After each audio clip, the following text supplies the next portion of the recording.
My name is Cassie. I am 23 years old. I graduated as a qualified nurse this year and was given my first position as a home nurse. My patient was an English gentleman in his early 80s who suffered from Alzheimer's.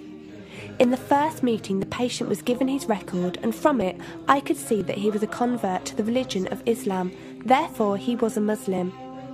I knew from this that I would need to take into account some modes of treatment that may go against his faith, and therefore try to adapt my care to meet his needs. I bought in some halal meat to cook for him and ensured that there was no pork or alcohol in the premises, as I did some research which showed me that these were forbidden in Islam. My patient was in a very advanced stage of his condition, so many of my colleagues could not understand why I was going through so much effort for him. But I understood that a person who commits to a faith deserves that commitment to be respected, even if they are not in a position to understand.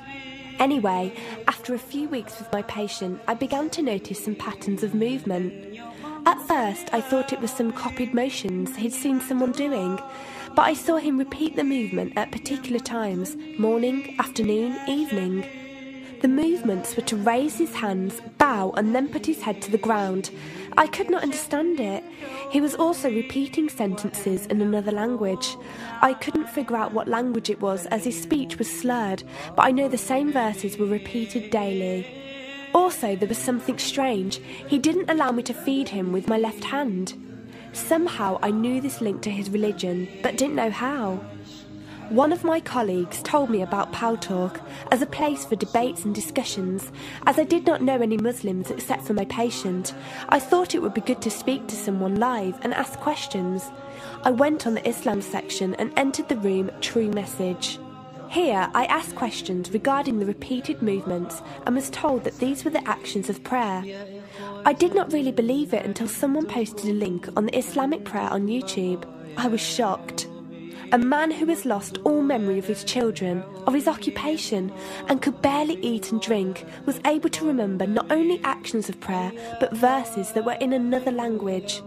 This was nothing short of incredible, and I knew that this man was devout in his faith, which made me want to learn more in order to care for him the best I could. I came into the Paltalk room as often as I could, and was given a link to read the translation of the Quran and listen to it. The chapter of the bee gave me chills, and I repeated it several times a day. I saved a recording of the Quran on my iPod and gave it to my patient to listen to. He was smiling and crying, and in reading the translation I could see why. I applied what I gained from Paltalk to care for my patient, but gradually found myself coming to the room to find answers for myself. I never really took the time to look at my life. I never knew my father. My mother died when I was 3. Me and my brother were raised by our grandparents who died 4 years ago, so now it's just the two of us. But despite all this loss, I always thought I was happy, content. It was only after spending time with my patient that I felt like I was missing something. I was missing that sense of peace and tranquility my patient, even through suffering, felt. I wanted that sense of belonging and a part of something that he felt, even with no one around him.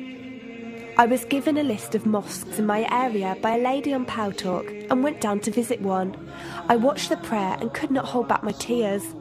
I felt drawn to the mosque every day, and the imam and his wife would give me books and tapes to welcome any questions I had. Every question I asked at the mosque and on Paltalk was answered with such clarity and depth that could do nothing but accept them. I have never practiced a faith, but always believed that there was a God. I just did not know how to worship him. One evening I came onto Paltalk, and one of the speakers on the mic addressed me. He asked me if I have any questions. I said no. He asked if I was happy with the answers I was given. I said yes. He then asked what was stopping me accepting Islam. I could not answer. I went to the mosque to watch the dawn prayer.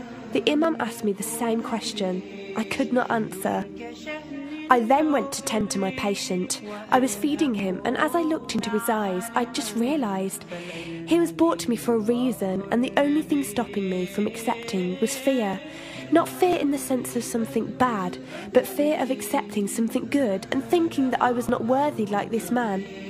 That afternoon I went to the mosque and asked the imam if I could say my declaration of faith, the Shahada. There is no God except Allah. Muhammad is Allah's messenger. He helped me through it and guided me through what I needed to do next. I cannot explain the feeling I felt when I said it. It was like someone woke me up from sleep and sees everything more clearly. The feeling was overwhelming joy, clarity, and most of all, peace. The first person I told was not my brother, but my patient. I went to him, and before I even opened my mouth, he cried and smiled at me. I broke down in front of him. I owed him so much. I came home and logged onto Paltalk and repeated the Shahada for the room. They all helped me so much, and even though I had never seen a single one of them, they felt closer to me than my own brother. I did eventually call my brother to tell him, and although he wasn't happy, he supported me and said he would be there. I couldn't ask for any more. After my first week as a Muslim, my patient passed away in his sleep while I was caring for him. Inna lillahi wa inna ilayhi raji'un. He died a peaceful death, and I was the only person with him. He was like the father I never had, and he was my doorway to Islam.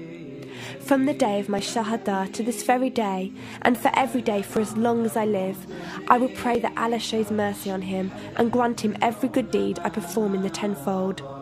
I loved him for the sake of Allah, and I pray each night to become an atom's weight of the Muslim he was. Islam is a religion with an open door. It is there for those who want to enter it.